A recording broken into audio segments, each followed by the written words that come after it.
आज की crime story है किया होता है जब पत्नी की आंखों में प्रेमी बस जाए। दोस्तों, अगर आप चैनल पर पहली बार आई हो तो चैनल को सब्सक्राइब जरूर करें। धन्यवाद। छत्तीसगढ़ के जिला बलौदा बाजार के थाना पलारी के गांव छेरकापुर के रहने वाले भकला आडिल का बेटा सुमेर आडिल आवारा दोस्तों के साथ रहकर काफी बिगड़ गया था। वह गांव की बहू बेटियों पर बुरी नजर रखने लगा तो भकला ने उसकी शादी पड़ोस के गांव की रहने वाली तोपबाई से कर दी।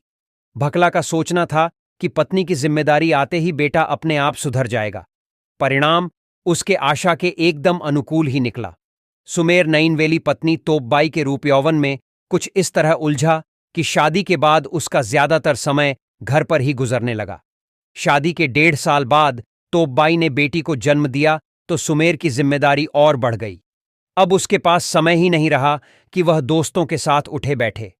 एक एक करके सुमेर 4 बच्चों का बाप बन गया। परिवार बढ़ा और उसी बीच बाप की भी मौत हो गई तो सुमेर घर परिवार की जिम्मेदारियों में इस कदर उलझ गया कि अब उसे अपना भी होश नहीं रहता था। इसके बावजूद जवानी की बिगड़ी अन्य आदतें भले ही सुधर गई थीं, लेकिन पीने पिलाने की आदत जस की तस थी। जबकि अब उसके बच्चे भी जवान हो रहे थे। उसकी बड़ी बेटी हेमलता 18 साल की हो चुकी थी। सुमेर के घर से कुछ दूरी पर संतरू यादव का घर था। उसका दूध का कारोबार था, इसलिए उसके बेटे नरसिंह यादव उर्फ शेरा का मन पढ़ाई में नहीं लगा तो उसकी पढ़ाई छुड़ाकर संतरू ने उसे अपने साथ दूध के कारोबार में लगा लिया था। उसका एक बेटा और था जो रायपुर चला गया था और वहां किसी कंपनी में नौकरी करने लगा था। उसके जाने के बाद उसे शेरा का ही सहारा रह गया था। एक ही गांव का होने की वजह से सुमेर और शेरा में अच्छी पटती थी। इसी वजह से दोनों का एक दूसरे के घर भी आना जाना था। वैसे तो दोनों की उम्र में 5-6 साल का अंतर था, लेकिन उनकी आदतें काफी हद तक मिलती जुलती थीं, इसीलिए दोनों में पटरी खाने लगी थी। सुमेर भी खाने पीने वाला आदमी था और शेरा भी। अक्सर दोनों की शामें एक साथ गुजरती थीं। दोस्त की पत्नी होने की वजह से शेरा तोपबाई को भाभी कहता था। इसी रिश्ते की आड़ में दोनों के बीच हंसी मजाक भी खूब होता था। उनका यह मजाक कभी कभी मर्यादा भी लांघ जाता था। 4 साल पहले की बात है। गर्मी के दिन थे। शेरा अपनी भैंसों को नहलाने के लिए रोजाना दोपहर को गांव के दक्षिण में जायसवाल आरा मिल से थोड़ी दूर स्थित ठाकुरबिया तालाब पर ले जाता था। उस दिन शेरा ने अपनी भैंसों को पानी में उतारा ही था कि उसकी नजर तालाब के दूसरे घाट पर नहा रही तोपबाई पर पड़ी। वह साड़ी उतारकर सिर्फ पेटीकोट और ब्लाउज में नहा रही थी। शेरा ने सोचा तोपबाई उसे देखकर या तो पानी में बैठ जाएगी या निकलकर साड़ी लपेट लेगी, लेकिन जब उसने ऐसा कुछ नहीं किया तो शेरा की आंखों में चमक आ गई। शेरा को अचानक शरारत सूझी और वह अपनी भैंसों को धीरे धीरे उसी ओर खदेड़ ले गया जिधर तोपबाई नहा रही थी। तोपबाई को लगा उसकी भैंसें अपने आप आ गई हैं, इसलिए वह खामोश रही। शेरा ने भैंस के ऊपर पानी डालने के बहाने एक अंजुली पानी तोपबाई के ऊपर भी उछाल दिया। तोपबाई के भीगे खुले अंग धूप में कुंदन की तरह चमक रहे थे। उस स्थिति में वह कुछ ज्यादा ही सुंदर लग रही थी। पहली बार तो तोपबाई कुछ नहीं बोली, लेकिन जब उसने दोबारा यही हरकत की तो वह उसकी शरारत भांप गई। बिल्लौरी आंखों से शेरा को घूरते हुए बोली, क्यों शेरा, तुम्हें दिखाई नहीं दे रहा है क्या कि मैं नहा रही हूं? क्यों नहीं दिखाई दे रहा है भाभी? पानी में भीगकर इस धूप में तो आप कुंदन की तरह चमक रही हैं। तुम मेरे ऊपर पानी क्यों उछाल रहे हो? तोपबाई ने मुस्कुराते हुए कहा, भाभी, मैं पानी आपके ऊपर नहीं, भैंसों के ऊपर उछाल रहा था, जिससे उनकी गर्मी थोड़ी शांत हो जाए। उसी में से थोड़ा पानी आप पर भी चला गया होगा। शेरा ने सफाई दी, भैंस ही नहलाना था तो उधर ही नहला लिया होता। तुम्हें पता नहीं यहां औरतें नहाती हैं। तोपबाई ने बनावटी प्रतिरोध किया, अरे ये भैंसें भी तो औरतें हैं, मैं तो इन्हें उसी ओर ले गया था। ये खुद ही अपने घाट पर आ गईं। अब इन्हें छोड़कर मैं कहां जा सकता हूं? ठीक है, मैं ही जा रही हूं। तुम अपनी भैंसों की गर्मी शांत करो। आपकी गर्मी बड़ी जल्दी शांत हो गई भाभी। मैंने तो सोचा था कि अभी आप नहाएंगी, लेकिन आपकी गर्मी तो पानी का छींटा पड़ते ही शांत हो गई। शेरा ने यह बात जिस अंदाज में कही थी, तोपबाई को उसका मतलब समझते देर नहीं लगी। उसने कहा, मेरी गर्मी पानी से शांत नहीं होती, उसके लिए मर्द चाहिए। हिम्मत है मेरी गर्मी शांत करने की। मौका मिला तो जरूर कोशिश करूंगा भाभी। शेरा ने कहा, मौका तो दीजिए, उसके बाद देखिए मेरी हिम्मत को। इसके बाद बात खत्म हो गई। लेकिन शेरा का जब भी तोपबाई से सामना होता, शेरा अभिवादन करके यह कहना नहीं भूलता, भाभी गर्मी शांत करने का कब मौका दे रही हो। उसी बीच गांव में छत्तीसगढ़ी नाच गाने का प्रोग्राम बना। जिस दिन नाच गाना होना था, सुबह शेरा तोपबाई के दरवाजे से गुजरा तो आंगन में बैठी तोपबाई उसे दिखाई दे गई।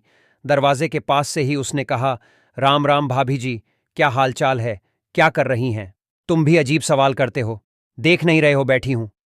वह तो देख रहा हूं, मेरा मतलब कुछ और था। मैं तो गर्मी। शेरा की बात पूरी होती उसके पहले ही तोपबाई ने कहा, देवर जी, अभी तुम जाओ, रात में नाच देखने आऊंगी, वहीं मिलना। शेरा का वह दिन बड़ी मुश्किल से बीता। रात 10 बजे के बाद नाच गाना शुरू हुआ तो तोपबाई ने सुमेर से कहा, चलो, नाच देखने नहीं चलोगे क्या? तुझे नाच देखने का बड़ा शौक है तो तू जा, अभी मेरा मन नहीं है। नाच पूरी रात चलेगी, मन होगा तो आ जाऊंगा, सुमेर ने कहा। तोपबाई तो यही चाहती थी, इसलिए वह तुरंत निकल गई। वह नाच देखने थोड़े ही गई थी, वह तो शेरा से मिलने गई थी, इसलिए वहां पहुंचते ही शेरा को खोजने लगी। शेरा भी उसी को खोज रहा था, इसलिए उन्हें मिलने में देर नहीं लगी। मिलते ही शेरा उसे गांव के बाहर बने स्कूल में ले गया। प्रोग्राम पहले से ही तय था, इसलिए शेरा पहले ही वहां दरी बिछा आया था। दरी पर बैठते हुए तोपबाई ने कहा, शेरा, मैं ज्यादा देर तक रुक नहीं सकती, इसलिए जो भी करना है जल्दी करो। अगर सुमेर नाच देखने आ गया तो मुझे वहां न पाकर शक करेगा। वैसी भी वह बड़ा शक्की आदमी है। भाभी जी, आप उसकी चिंता ना करो, मैं हूं ना, मैं सब संभाल लूंगा। आखिर मेरी उससे दोस्ती जो है। शेरा भी कहां समय गंवाना चाहता था, इसलिए उसने तोपबाई को बाहों में भर लिया। इसके बाद वासना का ज्वर उमड़ा तो जल्दी ही शेरा को एहसास हो गया कि तोपबाई सचमुच हुस्न के गोले छोड़ने वाली तोप है। वासना का तूफान शांत हुआ तो अधखुली आंखों से शेरा की ओर देखते हुए तोपबाई ने कहा, शेरा, आज मैं तुम्हारी कायल हो गई, तुमने सचमुच मेरी गर्मी शांत कर दी। भाभी, तुम भी कम नहीं हो, मेरे भी छक्के छुड़ा दिए, शेरा ने कहा। कपड़े ठीक करते हुए तोपबाई उठी। अब मुझे चलना चाहिए, लेकिन जाने से पहले एक बात का जवाब जरूर चाहूंगी। कहीं तुम मुझे मंझधार में तो नहीं छोड़ दोगे? मैंने अपनी इज्जत तुम्हारे हवाले कर दी है। भाभी, जैसा तुम सोच रही हो वैसा कुछ भी नहीं होगा। हमारे तुम्हारे बीच आज जो संबंध बने हैं वह ताउम्र बने रहेंगे। भले ही हम दोनों बूढ़े हो जाएं, पर हमारा प्यार जरा भी कम नहीं होगा। तुम्हें चिंता करने की जरूरत नहीं है। कभी भी तुम्हें किसी भी चीज की जरूरत हो, मुझसे बेहिचक कहना, मैं तुम्हारी हर जरूरत पूरी करूंगा। इच्छा पूरी होने के बाद शेरा अपनी राह चला गया तो तोपबाई अपनी राह। इसके बाद दोनों को जब भी मौका मिलता कहीं न कहीं जिस्मानी भूख शांत कर लेते।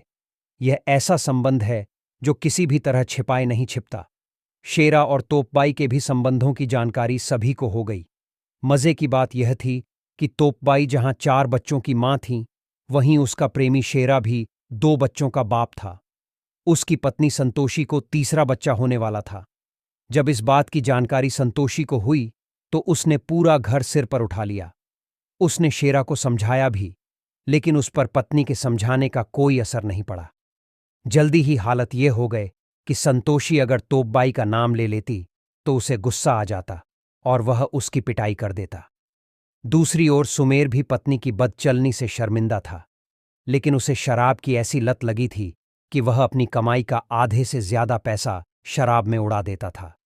तोपबाई जब भी समझाने का प्रयास करती, उसे 4 बातें सुननी पड़तीं। घर में बच्चे बड़े हो चुके थे, इसलिए सुमेर तोपबाई पर सख्ती नहीं कर पा रहा था। शायद इन्हीं वजहों से तोपबाई और शेरा के संबंधों में कोई रुकावट नहीं आई। जब पानी सिर से ऊपर जाने लगा तो सुमेर ने तोपबाई के घर से बाहर निकलने पर पाबंदी लगा दी। वह खुद तो उस पर नजर रखता ही था, इस काम में बेटी भी उसकी मदद करती थी। सुमेर और बेटी की निगरानी से तोपबाई परेशान हो उठी। अब वह पहले की तरह शेरा से नहीं मिल पा रही थी। शेरा भी तोपबाई से मिलने के लिए बेचैन रहता था। शेरा को पता था कि सुमेर ने उस पर घर से बाहर निकलने पर पाबंदी लगा रखी है। दोनों की छटपटाहट बढ़ी तो एक दिन तोपबाई ने कहा, शेरा, अगर तुम चाहते हो कि मैं पूरी तरह से तुम्हारी हो जाऊं तो तुम्हें सुमेर को रास्ते से हटाना होगा। शेरा भी तोपबाई के लिए बेचैन था। इसलिए वह इसके लिए भी तैयार हो गया। 25 जुलाई 2014 को शेरा के एक रिश्तेदार के बेटे का जन्मदिन था। शेरा जन्मदिन की पार्टी में शामिल होकर रात 9 बजे के आसपास घर लौट रहा था। तभी बजरंग चौक के पास उसकी मुलाकात सुमेर से हो गई। उसे देखते ही शेरा के दिमाग में उसे ठिकाने लगाने का विचार आ गया। उसने उसके पास जाकर कहा, सुमेर भाई, लगता है आजकल आप मुझसे नाराज चल रहे हैं, इसीलिए मेरे साथ बैठकर खाते पीते नहीं हैं। बहुत दिनों बाद मिले हो तो चलो आज साथ बैठकर एक एक पैग पी लेते हैं।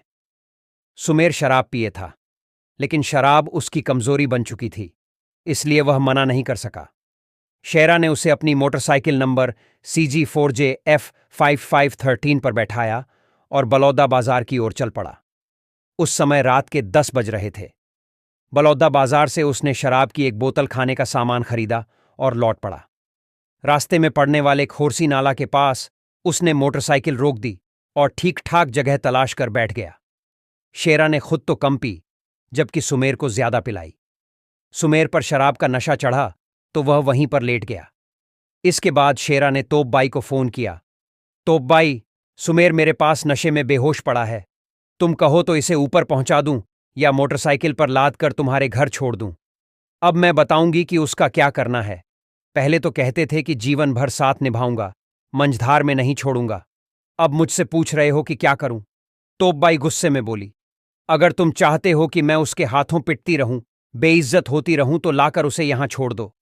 शेरा की समझ में आ गया कि तोप बाई क्या चाहती है। उसने कहा, ठीक है, आज मैं सारे फसाद का अंत किए देता हूं। आज के बाद तुझे मारने पीटने वाला कोई नहीं रहेगा, रहेगा तो सिर्फ प्यार करने वाला। इसके बाद शेरा ने सुमेर के पास जाकर दोनों हाथों से उसकी गर्दन दबोच ली और दबाने लगा। सुमेर पर नशा इस कदर हावी था कि वह विरोध नहीं कर सका। उसने हाथ पैर पटक कर दम तोड़ दिया। सुमेर मर गया तो शेरा उसके दोनों पैर पकड़कर उसे घसीटते हुए नाले के पास ले गया और उसकी लाश को उठाकर नाले में फेंक दिया। इसके बाद निश्चिंत होकर अपने घर चला गया। 26 जुलाई 2014 की सुबह खोरसी नाले से सटे गांव मगरचबा के रहने वालों ने नाले में लाश देखी तो इसकी जानकारी कोतवाली बलौदा बाजार को दी। सूचना पाते ही कोतवाली प्रभारी प्रमोद सिंह दलबल के साथ घटनास्थल पर पहुंच गए। थाने से निकलते समय थाना प्रभारी ने यह जानकारी एसपी अभिषेक शांडिल्य के अलावा एएसपी वीपी राजभानु को भी दे दी थी। लाश पानी में पेट के बल पड़ी थी। थाना प्रभारी ने गांव वालों की मदद से वह लाश बाहर निकलवाई। लाश देखकर ही लग रहा था कि उसे रात में ही पानी में फेंका गया था। वहां मौजूद लोगों से पुलिस ने लाश की शिनाख्त करानी चाही तो कोई भी उसकी शिनाख्त नहीं कर सका। थाना प्रभारी प्रमोद सिंह घटनास्थल और लाश की जांच कर रहे थे कि एसपी अभिषेक शांडिल्य एवं एएसपी वीपी राजभानु भी आ गए। इसके बाद घटनास्थल की सारी औपचारिकताएं करके लाश को पोस्टमार्टम के लिए भिजवा दिया गया। इसके बाद थाना प्रभारी प्रमोद सिंह ने थाने लौटकर हत्या का मुकदमा दर्ज कराया और यह पता लगाने लगे कि 2-3 दिनों में कहीं कोई गुमशुदगी तो दर्ज नहीं हुई। उन्हें पता चला कि थाना पलारी में थोड़ी देर पहले ही एक महिला तोपबाई आई थी, जिसका पति सुमेर आडिल पिछले दिन से गायब है। तोपबाई ने अपने पति का जो हुलिया बताया था, वह लावारिस लाश के हुलिये से मेल खा रहा था। इसके बाद थाना प्रभारी प्रमोद सिंह ने तोपबाई को पोस्टमार्टम हाउस बुलवा लिया। पोस्टमार्टम हाउस में तोपबाई को नाले में मिली लाश दिखाई तो वह जोर जोर से रोने लगे। इससे साफ हो गया कि मृतक उसका पति सुमेर आडिल था। पोस्टमार्टम के बाद लाश तोपबाई को सौंप दी गई। थाना प्रभारी प्रमोद सिंह ने जांच शुरू की तो पता चला कि तोपबाई का गांव के ही शेरा यादव से अवैध संबंध था। इस बात को लेकर सुमेर आए दिन उसकी पिटाई करता रहता था। थाना प्रभारी प्रमोद सिंह ने तोपबाई और शेरा यादव को थाने बुलवा लिया। दोनों से अलग अलग सख्ती से पूछताछ की गई तो सुमेर की हत्या का सारा राज सामने आ गया। शेरा यादव ने स्वीकार कर लिया कि सुमेर की पत्नी तोपबाई के साथ पिछले कुछ सालों से उसके अवैध संबंध थे। उसी के कहने पर उसने उसके पति सुमेर की हत्या कर लाश नाले में फेंक दी थी। सुमेर की हत्या का खुलासा होने के बाद थाना प्रभारी प्रमोद सिंह ने अज्ञात की जगह शेरा और तोपबाई को नामजद कर अदालत में पेश किया, जहां से उन्हें जेल भेज दिया गया। तोपबाई को जहां रायपुर की जिला जेल में रखा गया है, वहीं शेरा को बलौदा बाजार जिला जेल भेजा गया है। बलौदा बाजार जेल में महिला सेल न होने की वजह से उसे रायपुर भेजा गया था।